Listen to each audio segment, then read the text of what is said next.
applauso. Una classe.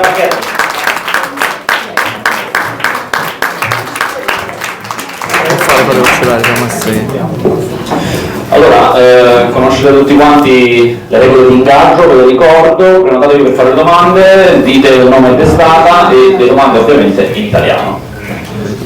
Allora, professore? Yeah. Ok. Allora, abbiamo una prima domanda?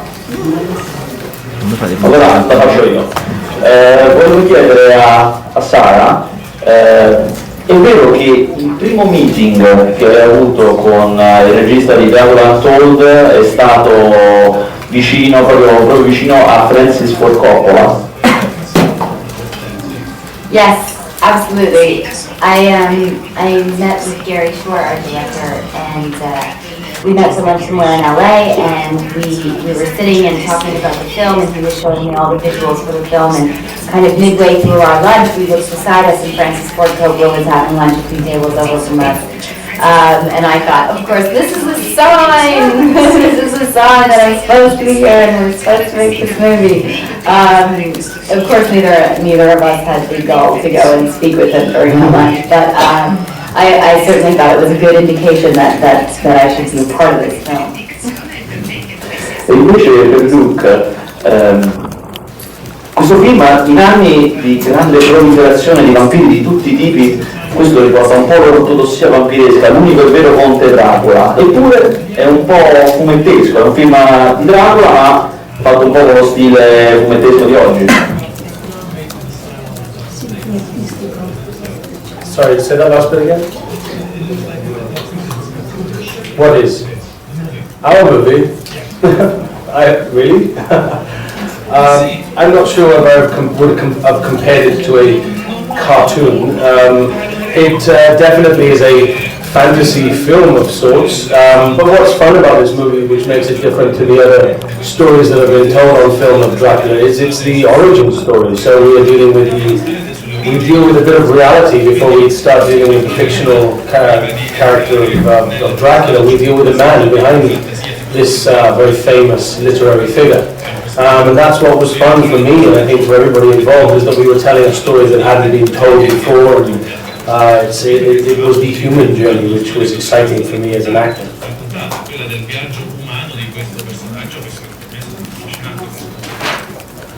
Buongiorno, sono Valerio Salvi di Film. Volevo chiedere al protagonista, hai interpretato dei personaggi, diciamo, da una forte caratterizzazione, penso sia Bard sia uno dei tre moschettieri. Poi anche Dracula lo è. Come riesci a spostarti dal personaggio e soprattutto spesso magari i tuoi fan si riconoscono più per il personaggio magari che per l'attore, quindi questa cosa come, diciamo, di relazione a questa possibilità. Grazie. I think it's quite fun. I quite like the fact that I did the Mille Miglia race this year, and I was driving at Lancia Vella through these amazing little villages and towns of Italy, and we were driving so fast that I was tired and I needed a coffee, so we stopped in this tiny little village, and there was these three teenagers sitting on the steps of a church. And I parked the car and they were sitting there, it was late at night, it was like 1 in the morning, and they came running up to me and they were like, "Excuse me, are you Bard? What are you doing in our village?" You know? I know that I'm not Luke Evans to a lot of people that see my movies. I'm one of my characters, and for these three teenage kids, I was Bard Bowman and I was in that little village. It was a very funny night, funny evening. Buongiorno, sono Francesca di Fuori Traccia, volevo fare una domanda sul film che ha appena finito di girare ai Rise. Vorrei sapere qualcosa sull'esperienza che ha avuto quando ha lavorato. It was incredibly enjoyable to depart from the big studio films which I've been part of for the last few years. It's fun to do an independent film because the obvious differences are there's less people, there's less money, and also you were working at a much faster pace. You know, we had 7 weeks to shoot a movie which had something like 240 scenes in the film. Ben Wheatley, who is the director, who I would say is one of the brightest lights in the British director family at the minute. This is his biggest movie to date, and it was a very difficult movie to start, to even get made, because it's a very unusual, complicated, slightly dark, sinister story about the future in the 1970s in a high-rise block of flats. And I had an amazing role, and I think that's what drew me to the project in the first place, because it was something completely different to everything I've done before. I look more like Luke Evans, not like Bob Bowman or Vlad the Impaler or Aramis or whoever else you want to learn me by. I'm playing this very interesting agitator, as he's described in the book, so I had a fantastic time. It was fun to shoot a movie quickly. There would be two takes and we'd be on to the next shot, unlike our movie, which would sometimes take days to shoot one scene.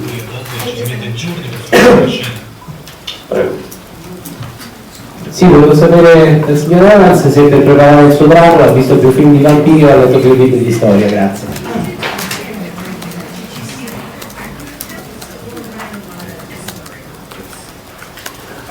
I did both. I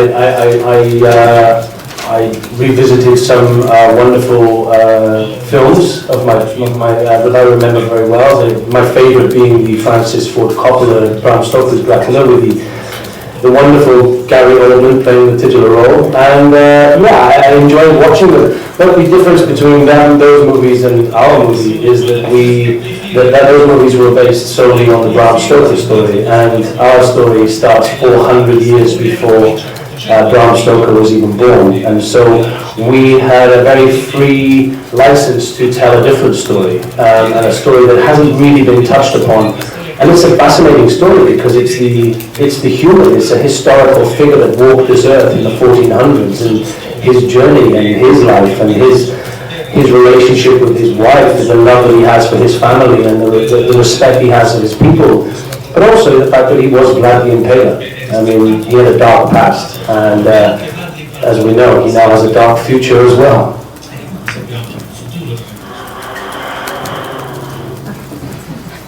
Buongiorno, mi ha colpito questa frase che hai appena detto, che sei te stesso nel ruolo in quanto agitatore sociale. In che senso?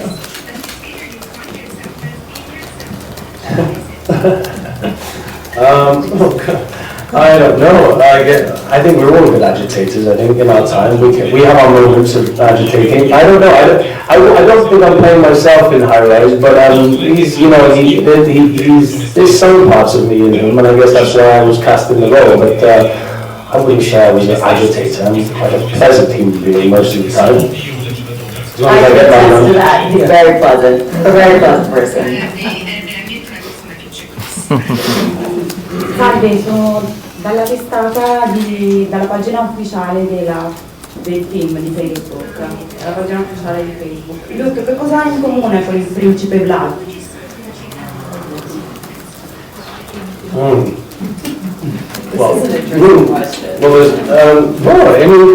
don't know that I have a lot in common with him. What I do understand about him is his journey and his experience. I mean, I see this man who's dealing with quite fundamental emotions that most of us deal with in our lives, sacrificing something for love, fighting for what is right, and heartbreak and loss and responsibility. I mean, I sort of understand all those things. I do have one thing in common with Dracula, which is the fangs. I do have my own fangs. And they're real. I didn't have them made for the movie, but they were mine. I've had them all my life, and but that's as much as I have in common with him. Una domanda di dietro? Di nuovo la delle salve. Buongiorno, Marco Rocci, mariavius.it. Volevo chiedere a Luke come ha preso il fatto che Dracula è stato riportato più come un supereroe, si vede sia dalla supervista sia dal fatto che sia in grado comunque di muoversi velocemente, abbia dei poteri che il classico Dracula ovviamente non ha mai avuto in tutte le trasposizioni cinematografiche. com'è stato approcciarsi con un tipo di Dracula così diverso? Grazie. Well, it was fun in a way because yes, he does have these superhero powers, but we all have to remember that Dracula is older than any superhero that's ever been written about, and the powers that he has are not things that we, the Hollywood machine, created. If you look back into historical Eastern European folklore, vampires have always had these abilities to turn into bats and turn into creatures and use the darkness to their advantage. They also have flaws, but the main things that Bad does in this movie when he's turning into this vampire are all in the books, the history books. Many hundreds of years ago, you can read about him being able to have this insight and being able to speak to someone through their telepathy and do all of these amazing things. So, in a way, Dracula probably inspired a lot of the superhero powers that we have nowadays in movies. Io ho una domanda anche per la protagonista. In questo momento in cui cinema e televisione vanno un po' a braccetto, nel senso che serie TV hanno grandi protagonisti e comunque sono viste quasi quanto il cinema, lei ha spaziato molto in tutti e due i campi. Volevo sapere le sue impressioni e le differenze che ha trovato nell'uno rispetto all'altro. Grazie. I think probably one of the most major mediums, differences between the two mediums is that television tends to be a writer-producer medium, and film tends to be a director's medium. And it's kind of the really interesting thing because when I did a lot of television, that was what I think a lot of producers and writers were so inspired about, is the notion of writing something and seeing their material go onto television right away, as opposed to writing a film and then 10 years later it being made into an actual motion picture. And I think that directors have maybe a little more reign in filmmaking, in certain kinds of filmmaking anyway, and I think that that's probably the major difference. From an acting perspective, I did a lot of television growing up in Canada, and it's kind of how I came up, and it's a very fast pace. You're going to shoot a lot of dialogue, a lot of scenes in one day, whereas filmmaking you tend to be able to take more time with it, shoot it a number of different ways. But television is a real grind.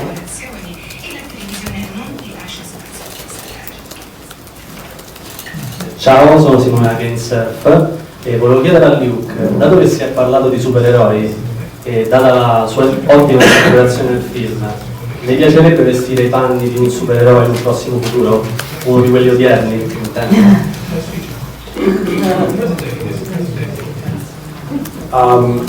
Yeah, why not? That'd be fun. I mean, I'm good with a cape. I know how to fly. I can use a sword, which I guess superheroes nowadays don't use. But no, it must be very fun. I mean, I felt a little like a superhero in this movie. I guess, you know, he is able to use these powers, and they are superhuman powers. Excuse me. So yeah, who knows? It would be interesting. For me, it's not about playing a superhero or a vampire. It was about playing a character that I could bring life to and bring a story that was relatable to an audience, and so that they could understand the journey, whether they agree with what Vlad does in his life. They can still understand it because he has flaws. He's not a perfect human being. And I think if I play a superhero, then I'd probably want to play one that has a few flaws. Maybe has a dark side as well as a good one. In fondo? Ciao, noi siamo le rappantiggi italiane di Luke Evans su Facebook. Sara, ci puoi scrivere? Oh my god. Amazing! Sara, ci vuoi scrivere Luke in 3 parole? No, ma che ce l'ho per abbiamo appena fondato quella per te. Oh, just 2 words? No, just 2 words. I don't know if I can describe it in just 2 words. He is lovely and generous. And allow me to expand on that. He is a lovely person. He cares so much about his work. He worked really hard on this film, and I think that he is an incredible leading man, and I think he makes a wonderful Dracula, and a scary Dracula, and a complicated Dracula. And then of course he's very generous. This was really, one of my first major studio films, and I feel really lucky because Luke is very generous with his time and with our storyline, and he was very dedicated to telling the love story side of this film. And I'm really grateful to him for that because I think we were able to create something special. Grazie. Salve, per entrambi, prima Sara, Roberto di Corriere Cinema, intanto anche noi abbiamo già fondato la fanpage per te, sappilo. Allora, la domanda è com'è passare da Cronenberg, Thank you so much. passare da 3 film con Cronenberg, anzi direi la famiglia Cronenberg, a questo film, e poi dopo faccio la domanda a Luke. I thought it would be very different and difficult and a huge departure, and in some ways it was. But I think ultimately, you know, whether or not you have a green screen behind you or an immaculate set behind you or a very simple set behind you, ultimately when you're working with somebody else, everything kind of fades away, and it's about the connection that you have with that person and about the person that you're with in a scene. And so in that sense it really wasn't that different because it was just about finding your scene partner and trying to create something that was real and something that was compelling. And that's kind of what I found on this film. No, invece per Luke la domanda è d'obbligo, visto che hai citato la 1000 miglia, sappiamo che c'è un prossimo film di prossima uscita che è sempre di questa major, cioè il Fast and Furious, quindi da Dracula se c'è qualche anticipazione, se ce la puoi dare, oppure che cosa è per te anche correre con le auto, visto che hai partecipato a 1000 miglia. I loved driving the La Chevrolet. It was it had 4 gears. The 3rd gear was my favorite. I did a lot of, it was really fun. And so yeah, I do like driving fast cars. I like driving them safely. But yeah, it's fun. It's fun to feel the wind. But as for Fast and the Furious 7, I know very little about the movie. As you know, I was sucked out the back of an Antonov carrier plane at the end of the Fast and Furious 6. So it'll be a very interesting movie for me to watch as much as you. But it's going to be a big one, I know that. It's going to be huge. Livia Bidoli, Gothic Network. Volevo sapere se lei era stato affascinato prima dal personaggio di Dracula secondo l'opera letteraria di Stoker e se mai è stato in Transilvania nel castello di Bran di Vlad Tepes. Grazie.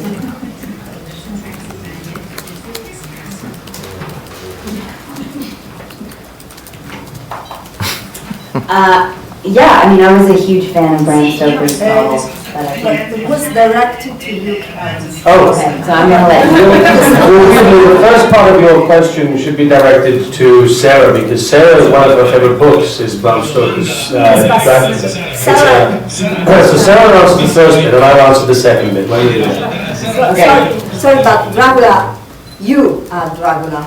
I think there's no way out of this. I think you really have to answer this question. So I think you just gotta do it. The lady wants Dracula, the lady gets Dracula. Yeah. Okay. Well, I do love the book of Bram Stoker, and this lady would give you a much more brilliant answer. That's what you're going to get from me.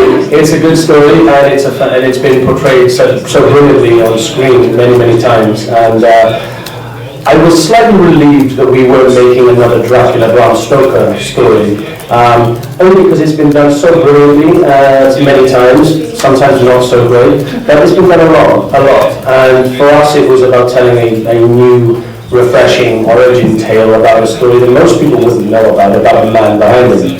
And as about visiting Transylvania, I was shooting the reshoots and pickups for The Hobbit, the Battle of the Five Armies in New Zealand, and I was training there for my Dracula movie, and then I went straight to Belfast in Northern Ireland.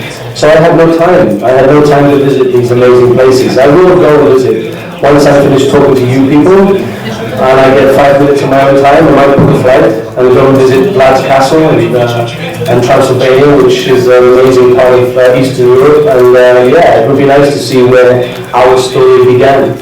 I've been, but I won't tell you about it. Yeah, too late. You've ruined it. Buongiorno, Francesca Pierleoni dell'Ansa, volevo chiedere a Luke a che punto è il reboot del Corvo, che è un altro personaggio. Com'è stata l'esperienza con Mika Kaurismäki in un film che si preannuncia molto interessante, oltretutto è già venuto in tutto il mondo come quello di Cristina Gisbezia, in cui lei interpreta la migliore dama di compagnia di Cristina Gisbezia, in cui si dice che abbia avuto anche un amore. Grazie.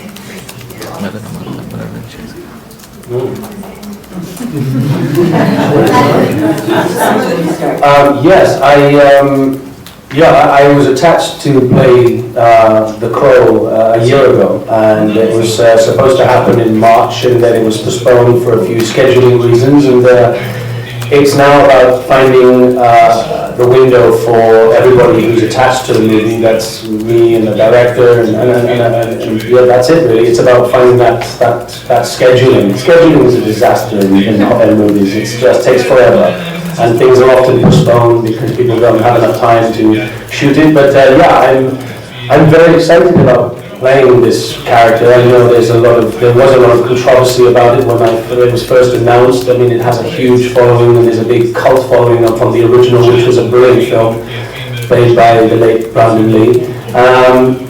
But it's been a long time, and I think we want to be very loyal to the story that we know from the comic book. There's a lot of storyline in the comic book that wasn't actually in the original film. If we are lucky enough to bring this story to life once more, it would be nice to bring those characters that are not in the original film to life and bring them into this story. And it's a beautiful story about love and about a man who's lost everything, and he's fighting. There's this immense amount of anger and vengeance in him, and it's a story that a lot of younger generations might not have known about and might not have seen the original. So I feel very excited about it, and I hope that it happens. So, and your question. It was a delight to work with Mika. I went to Finland to shoot The Girl King a few months right after we finished Dracula, and it was a very different kind of film. It was a single camera, shot entirely on location, and Mika comes from a very strong documentary background, so we shot very much on the fly, not a lot of takes. And so it was a very pared down kind of way of making a film. It was really great. I actually don't play Christina, I play her lover at Bascade, and it was a very exciting role for me to play because it was a really amazing time in Swedish history. Salve, Silvia Piccoli di Questo.it. La domanda è per Luke Evans. Hello.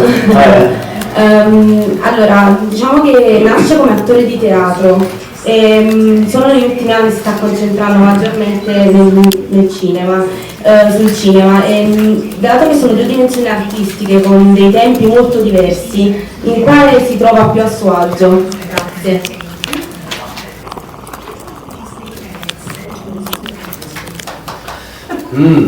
Well, maybe you should see me on stage and then decide. Well, they're very, very different mediums. I mean, theatre is live for a start, and you get to tell the whole story every night. And you have an audience, it's like you guys, we're responding to how you are responding to us. And I think that's the wonderful thing about theatre, is that it's a spontaneous, instant reaction. And that's a wonderful thing. And also you get a round of applause at the end of the evening, which is always a nice way to finish a day's work. But in film, the process is much slower, and also you finish the movie, and it can be, like this movie, we finished it in November. We revisited it early in this year to do the pickups.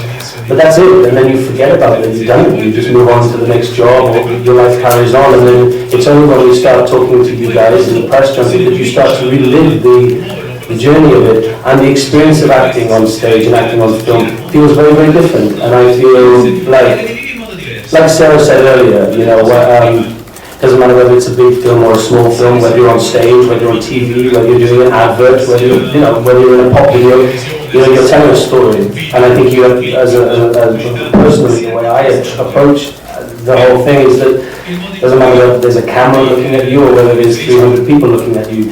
Your job is to be authentic and loyal to your character, and to tell a story as best you can. So I try and sort of shut everything else out. So I wouldn't say either is any different. At the end of the day, it's acting, and that's what I do, and that's what we do, and yeah, simple as that. Una domanda per entrambi.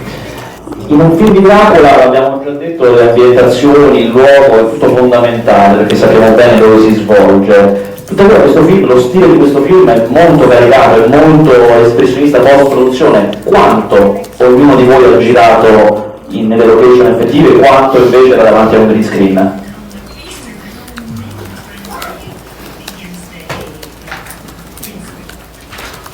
Well, surprisingly, there were big moments of green screen, CGI, and special effects, but we had some insanely detailed sets, huge sets. There was one set, a big hall, where the Turkish soldiers come in when we're having a big feast.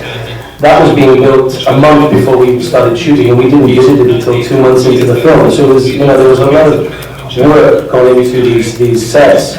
And then there was a tower scene with Sarah and I where she falls from the tower, and that was in the middle of a huge studio. Do you remember that? Yeah, it was in studios around here. But we also shot on location a lot too. We shot in Northern Ireland, and we shot on Davis Mountain in Tullamore Forest, at Giant's Causeway, in that river. Well, you were there. My first day on this film was in that river, and it was very, very cold. Very, very cold. I was wet for about 12 hours. I got to set the next day. I said, "So how was your first day?" He was like, "I was lying down, face first in a river for 12 hours."